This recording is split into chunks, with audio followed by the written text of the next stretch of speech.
The most powerful force on earth is a human soul on fire.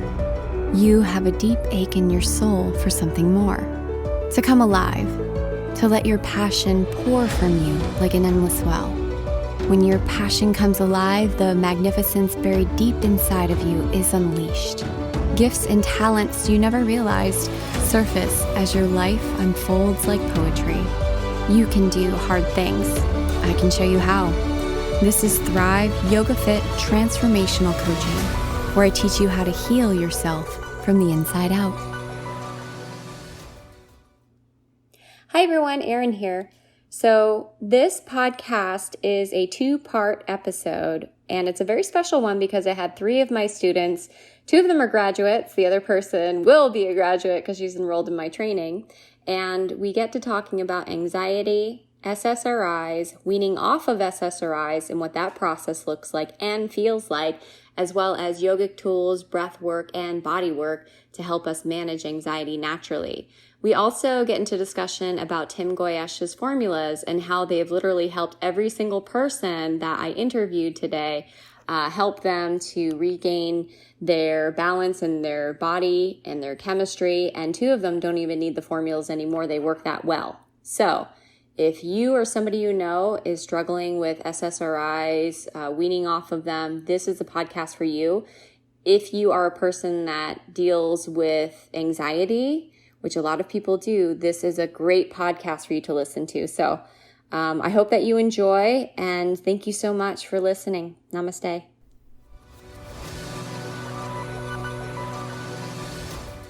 And Danielle, can you share your experience?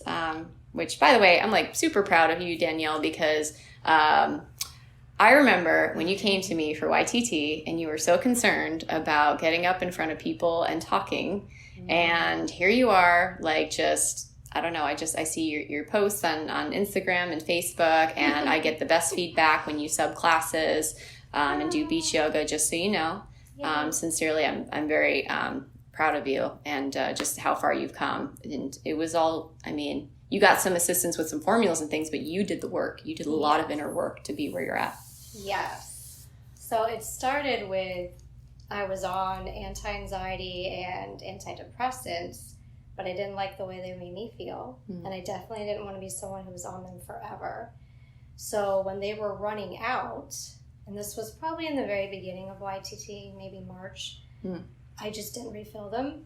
And I don't know how I just started the anxiety formula, or maybe I went on it like at the same time.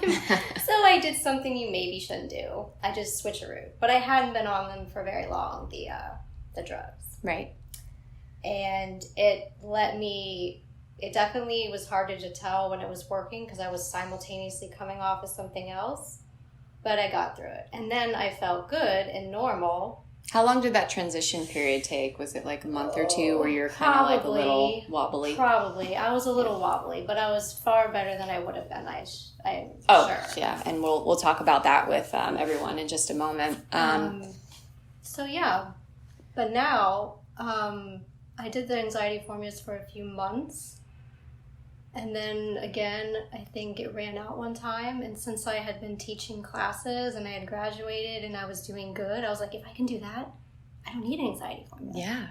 There you go. Yeah. I haven't gotten it again, but we'll see. Yeah. It's good. And I think that's a selling point. Like, Tim actually, he's very, loud on Facebook, which I appreciate, but he says, if you're, a practitioner and people are coming to you for help, your goal is to get them to not need you.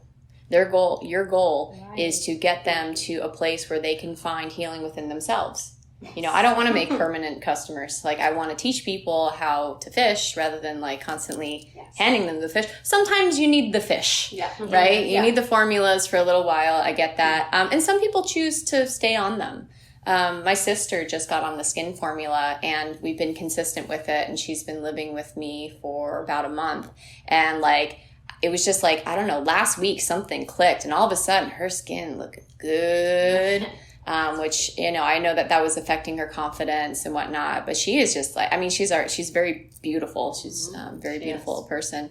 and just beautiful woman. But like now, like I see some guys like they know she cute, she knows she cute, you know. So I'm like, go little sis, go sis.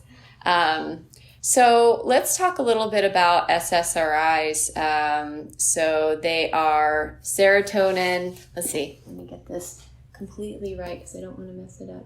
So SSRI is selective serotonin reuptake inhibitors. So I didn't want to botch that.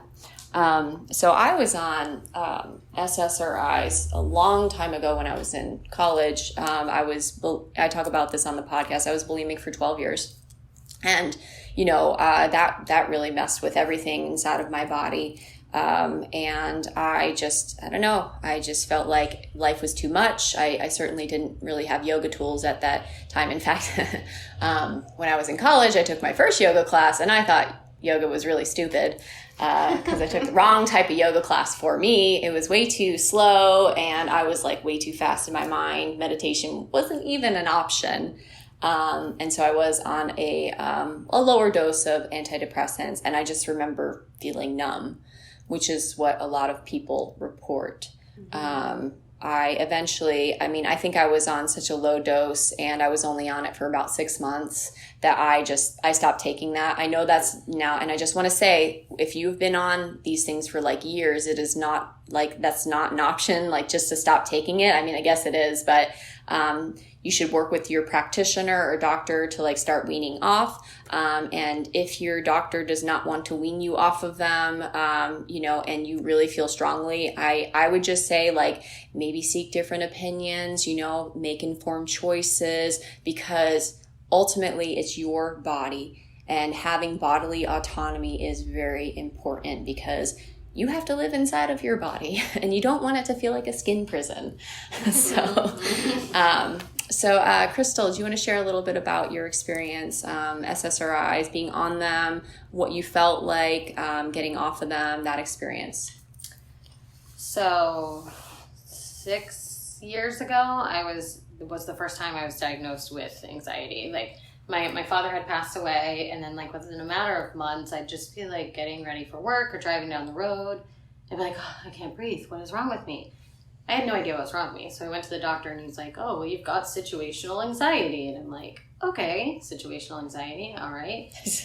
And then he prescribed me a low dose anti-anxiety medication and a low dose antidepressant. So I started taking them, and I mean, back then I wasn't involved in yoga or anything. I had no idea. Like if I knew the tools then, like it'd be a totally different game right now. Right. But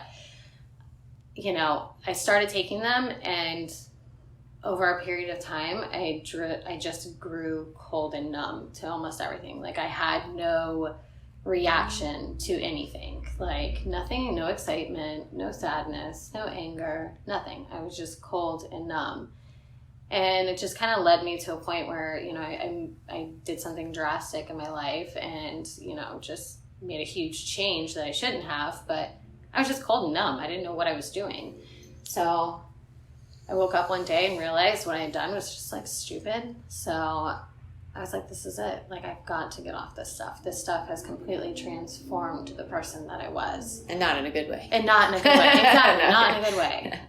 So I weaned myself off of it. And after I weaned myself off of it, I didn't think I had anxiety. Like, I was like, oh, I think I'm good, And then looking back on it, I'm like, well, maybe the irritability and the anger that I had afterwards was actually anxiety. So it wasn't until I came to yoga, 3 years ago that I realized that's what was happening with me.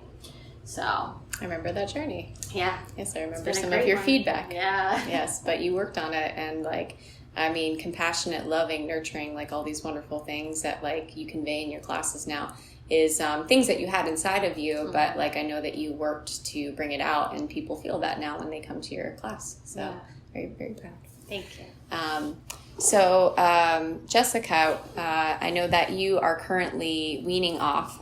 What has been your experience with SSRIs, and also this process of weaning off for you? Well, I am 44, and I have been on SSRIs since I was 18 years old. So it is a long time. I have been, I'm fortunate to have a doctor that, agrees that just giving you more medication isn't always the right choice, because I got to the same point. I just felt so numb. I don't care about anything. You don't have fun. You don't react really to anything. You're just like, whatever. And life just kind of just blah. Yeah. It's the easiest way to explain it. And since I've been weaning off, I just feel more, and it is difficult when you've been on them as long as I have to wean off. You have withdrawal symptoms. You get more irritable. You almost feel like you're going through that whole anxiety thing all over again. But being on the formula, I found helps alleviate a lot of those severe withdrawal symptoms. Right. It really helped me, because you have weird things that people don't talk about, like electrical misfires, and they feel like zaps and stuff in your brain. Yeah, brain your body. zaps, yep. Along with the irritability. And I'm talking, kind of extreme irritability. But that extremeness was just taken away with the formula. It really helped. That makes me so happy to hear. Yeah, and it makes me feel happy, because you don't like being that person that's so extreme all the time. Yeah, you realize you are, and then you're like, oh man, this is awful. I wish I didn't do that. But why am I so extra? Exactly. Why am I so But it's really helped in the process, because I never thought I'd be able to come off of these drugs or wean down at all. I thought, this is life. I'm stuck on these forever, because previously I didn't have a doctor or anything that would work with me and everything. And also the yoga. I started really for exercise, but realized it's so much more. So much more. We tricked you. Yes. We got you. I'm hooked now. It's pretty amazing. That's all I could say. The formulas are amazing and life-changing. They really are. So when you were getting those zaps, and I want to talk about this a little bit, because you're right, it's not talked about. What does that feel like? Does it shoot down your fingers? Like, how long do they last? Does it come in groups and like waves? It kind of comes in waves, and it's kind of in your head, and it almost, I don't know, maybe I can compare it to like some sinus issues if you have sinus movement, but it almost just feels like a little zap in your head, and it's like a zap. Like a bug zapper? Bug zapper, almost. Okay. Yeah, that's a good way. And then a bug zapper, and then a few seconds will be okay, and then it'll come back, and it does it for like periods of, maybe 5 minutes one time, maybe 10 minutes, but, in the past, when I had tried before to, maybe wean down, it was constant. Right. And I was like, well, I can't live like this. Yeah, I have a client and friend who I hope is listening to this, and I want her to hear this, who is dealing with that like all the time. Yeah, and it literally, I would say probably after 2 to 3 days on the formula, the zaps went almost completely away. Oh. Completely. So, that is awesome. Yeah. Yay. It's great. Yay. And so you've been weaning, and you were at, if you don't mind sharing the specifics of the numbers. I was on 200 milligrams of Zoloft, and that's maxed out on Zoloft. And I'm down to 50 milligrams, and I'm feeling good. Yeah. Oh, that's awesome. That's awesome. Thank you for sharing that. You're welcome. Danielle, would you mind sharing your experience SSRIs? Okay, yeah. So I agree with what Jessica and Crystal both say about being numb. Yeah. They prescribe those things to you because you're feeling low, right? So they don't want you to feel low. But what no one tells you is you also don't feel high. Yeah. Yeah. You might be, oh, that's happy, but you don't have the extreme. I could not laugh to the point of tears while I was on them. And I love doing that. Yeah, that's one of like the best things in life. You can't do it. You physically can't. Yeah. And also you'll be watching something maybe on TV and something that would have got you emotionally, you don't feel it. Wow. So it's like walking around in a fog. Yeah. And I didn't want to be like that. Yeah. Yeah. Also, when I would take them, like I'd swallow them every night, and as soon as they hit my stomach, it just felt raw. And I can't explain it. It wasn't like it was pain or discomfort. It was just like sickening. It's so hard to describe, but I'd be like, oh, I wish I didn't have to do that. Yeah. I don't want to have to do this. Yeah. So your symptoms for getting on it, were you having panic attacks or just kind of like a generalized, we call it GAD, generalized anxiety disorder? No, I think I had social anxiety. Okay. I've never been diagnosed, but that's what I think it was. Okay. So situational anxiety, right? We have generalized anxiety disorder, and then we have social anxiety. I'm going to call myself social anxiety. Okay. No one ever told me I was, but yes. And I was going through a divorce, and I had just left the marriage, so I was afraid of spiraling out of control into depression. Sure. Yeah. And going back to it. Yeah. Yeah. So those were my reasons. Yeah. I've when I did my podcast used to be titled Thriving After Addiction, and I talk about coming off of certain drugs or habits, what have you, and there's this sort of thawing period that people go through where they're changing their relationship with their emotions. And because we've been numbing out in one way or another, when you take away that way to numb, then it's like, oh shit, life is intense. Like, and but then there's these emotions that come up where you can actually like deal with them because you can feel them, and part of processing emotions, and all of you have been coached by me. Part of processing emotions is actually like staying with the feeling and allowing it to vibrate through your body. So rather than allowing that beautiful natural process to take place in your body, it's just like dulled and numbed, and I think it just like stays there. And so that's why when we go through this thawing out process, it's like all of a sudden all these big feelings come out. We're crying, we're a fucking hot mess all over the place, and we're like, what is going on? Like, and then I've, people that I've coached and talked to, they'll talk to their doctors. They're like, oh, well, this is evidence that like you need more SSRIs and that like you need the medication, Can I say something about that? Absolutely, please. How many people are prescribed these by their doctors and are walking around like this, believing that pushing them down and not feeling them is right?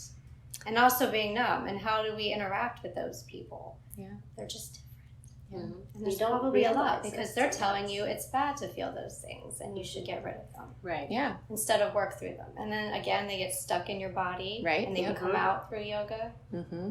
I mean, sometimes. Be a pain in your body and your shoulder or something. Mm-hmm. Yeah. It makes me very passionate. Yeah, BKS Iyengar would say in his Light on Life, his book about yoga, he would say that, the asana and pranayama help us to release these stored tension patterns in our body, these blocked channels that block our natural optimum prana flow through our body. If any sort of energy is blocked in our body, there is pain. That is just Eastern medicine to a T. And it might be emotional pain. It might be physical pain. It might be like spiritual longing pain, right? So, but if we take away the body's natural ability to process these things, then we do become dependent on the medications. It's like I've been working with people with chronic kidney disease and other disease. I work with people having cancer. I've worked with lots of people with different serious ailments. And sometimes when people have all these different prescription medications, it will literally block the absorption of critical nutrients that they need to heal. Imagine that. Yeah, right? So I was working with one case, I worked with 2 cases of chronic kidney disease, and I mean, their numbers went just like how you guys are saying, like within like a week or 2, they got their panel redone and like their numbers shot up because the formulas work. And then there was one gentleman I worked with, and we were trying to figure out, because, he was taking the formulas, he was drinking 1 drink of alcohol a week. I was like, all right, you got to stop that. So we stopped that, and then we were like continuing with the formulas, and I was like, man, the numbers weren't going up, and it's like, because this stuff works. And then we looked at his extensive list of pharmaceuticals that I would say, everything from like depression medication, right, to heart medication, and there was about 5 of them. And then, I discussed this with Tim. He's like, this is literally blocking the absorption of these nutrients, and it's like, this nutrition is so important that, there's so many pollutants out in the environment. There's so many like like everything from like BPAs to like pesticides to just different things that would prevent us from absorbing these minerals. And so 18% of the US population has some sort of generalized anxiety disorder. And within that percentage, there is, I mean, probably about 15% that are medicated. I mean, 15% of the entire US population, you know, like, and as young as, I mean, below 18 where your brain is still developing. And I mean, at 18, your brain is still developing, but, you know, like 13-year-olds, like, you know, like being prescribed or recommended to take this, it's just like, it is blocking critical nutrient absorption for the development of their bodies. And I wonder to myself, you know, not to put on the tinfoil hat or whatever, but like, are they making permanent customers because they're blocking the absorption of these minerals? Whereas with these formulas, like, I mean, Crystal and Danielle, like, you were taking the formulas and like now it feels like you don't have to, which is the fucking idea. Because your body's brilliant. It's amazing. So yeah, I kind of went off on a little tangent there. That happens. So, but I get passionate about things. So, you know, it's important for people to be able to make informed choices, right? And my beef is when information is censored and they're unable to make informed choices. And that's what the purpose of today's podcast is. So I guess maybe let's just kind of like go around and because people listening to this, they might be seeking help, you know, they might have anxiety and they may not know what to do. And so, and you guys, you're like the information in your life experience is very valuable for people in need. So if you could give like a few words, piece of advice or something to some of these people that might be listening to the podcast, what might you say? We'll just kind of go around like that. So, tap into your spirituality, you know, get to a yoga class, find a life coach, someone who can help you get through this. Like, you're not alone. Like, we all have suffered with anxiety. So you're not alone, most importantly. And a really cool tip that I just recently learned from a book that I listened to, it was called Reframing Your Anxiety. So when you feel anxious about something that might be coming up or that's something that's going on, tell yourself you're just excited about the experience of what's going on or what's about to happen. So you're reframing that anxiety, taking it from being like negative and letting, it's the same feeling. You get excited about something, like your stomach might get all like giddy and you might get that butterfly feeling. When you get anxious, your stomach gets all like upset, and it's almost the same. So reframing that anxiety. So, you know, you're about to go on a roller coaster. Like, this literally just happened to me like last week. About to go on a roller coaster with my son, and he wouldn't go if I didn't go. And, you know, of course, my anxiety is telling me as I'm walking up, like, you're going to have a heart attack on this roller coaster. That's going to happen. Right next to your son. And, so instead, I told myself, like, I'm just excited about riding this roller coaster, like, with my son. Like, his first time, like, I'm excited. And I survived. And it was, like, it was amazing. So just reframing that anxiety. Cool. That's great because it's like an intimate exploration of your anxiety and changing your relationship with it. So that reframing. So thank you. That's very valuable. I might much steal that. Coaching. Yeah. Thank you. Jessica? You know, my big thing is there's hope for people, and to me, I think for a long time I didn't have any hope, and finding it was amazing. So, you know, don't give up. You know, seek out a yoga studio, you know, try to get to a mat. That, you know, the spirituality thing, you know, that was big for me too. But realize that there is hope and you can get through it. Hey, awesome. Thank you. Thank you. Danielle? Everything that they said. But what helped me specifically is always helped me. Journaling. That's another one. I always felt like if I could get the thoughts out, then they wouldn't keep racing through my head. Pushing them aside through meditation, that definitely helps, because then you're like, oh, this is what status quo feels like. And you can remind yourself of that throughout the day. But if it gets too much, write them down, get them out, put them away. exercise in any form, of course, yoga, definitely. Formulas if you have access to them. Yes. I know a great practitioner. And definitely life coach. I think that there's way more value there than just talking. Talking helps. Yeah. But you have issues deep down inside. We all do. And when you realize where they come from, then they don't plague you anymore. Yeah, it's good to not feel owned by them and like controlled from the background. I call it like the Oz behind the curtain. And you're like, oh, that's why I react that way to things. Well, I don't need to do that anymore. I'm done. Yeah. And it's it's a lifelong journey. Just to dovetail off of what Danielle said. We didn't really talk too much about coaching, so maybe we'll just take one moment to talk about that. I've been coaching myself ever since I learned how to, because I was like, this is literal fucking magic. Like, this is creating the type of life that I've always wanted without all the like emotional baggage, or at least less so. Recently I had an experience where I was, sometimes I'll like meditate, but then I'll okay, I meditated for 10 minutes and the second half of my meditation will be kind of like an inner journey of like coaching myself. And actually, kind of out of nowhere, like a healing inner child experience came up where it was like a voice of my 6-year-old that was, my mom used to drop me off to go, she was working at like a ski lodge.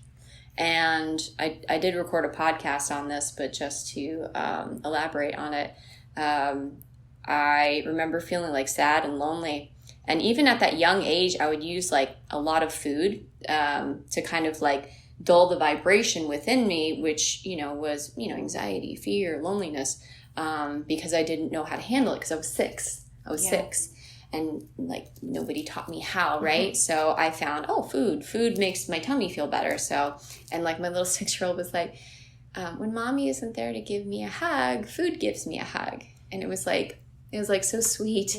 And I started like crying, and I went back into, and I know this, like, for people just tuning in, by the way, go back a few episodes and come back to this one. It sounds a little weird, but I went back, did some healing inner child work with an avatar of myself to hold the hand of my 6-year-old and like let her know that she is loved no matter what, and that mommy does love her. And even now that my mother is gone, like, she's with me all the time now, and that I'm always with her, and that I choose not to leave her anymore. And I have to say that ever since that happened, I think I was starting to eat like bigger meals up until that point, just to kind of, having had an eating disorder and then having gotten better from an eating disorder, and then going through the phases of like, okay, not purging, not binging, then not overeating, not emotional eating.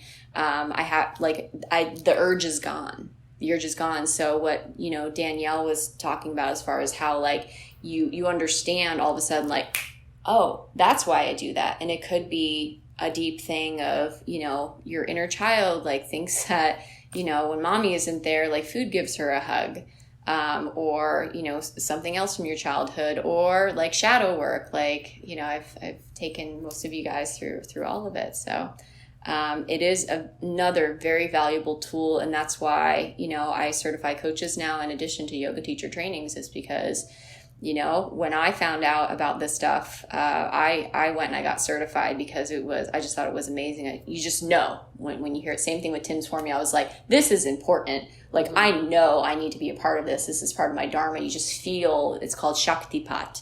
It is like a rising up inside of your body. Yes, ma'am? I've been feeling the Shaktipat. Really? I think they got turned on somehow. And yes, now it's like almost like a radar. And things that you might have convinced yourself with your logical brain were good for you and were going to work, they don't, because you feel them. You feel what feels right, and you feel what doesn't feel right. Yeah. And I like that word, Shaktipat. Shaktipat. Yeah, it's like your intuitive wisdom is turned on. And here's another thing. It's like when you are numbed out. No, it doesn't work. It doesn't work. And that's why a lot of people are confused and lost in their life, I think, amongst other things. Turned it completely off. It's on, baby. So again, you have so many beautiful resources inside of you. Your body is a fucking miracle.